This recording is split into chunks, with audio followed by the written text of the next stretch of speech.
Count should not be confused with length.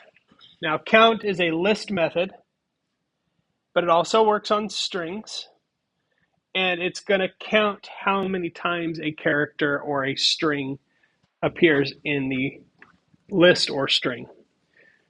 So, for example, if I want to find out how many E's there are in my main text, I would say str text.count, and I would say E. And it prints out there are 5 E's. So 1, 2, 3, 4, 5 E's. Okay, I can also give it a longer string like at. Now remember, it is case sensitive, so it has to be an exact match.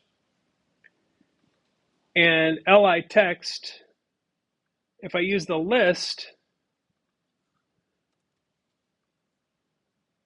then I want you to notice that it has to be an exact match for what's in the list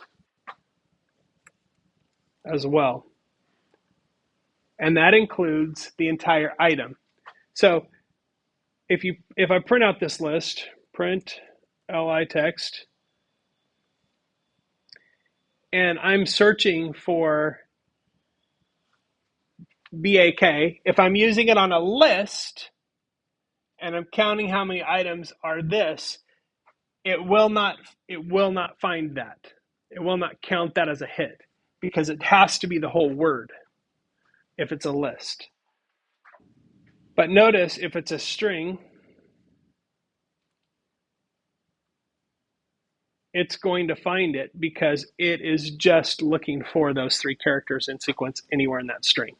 So that's a difference in how count works across a list versus a string, but it is both a list method and a string method. It just behaves a little bit differently, but knowing that, you can use it to your advantage.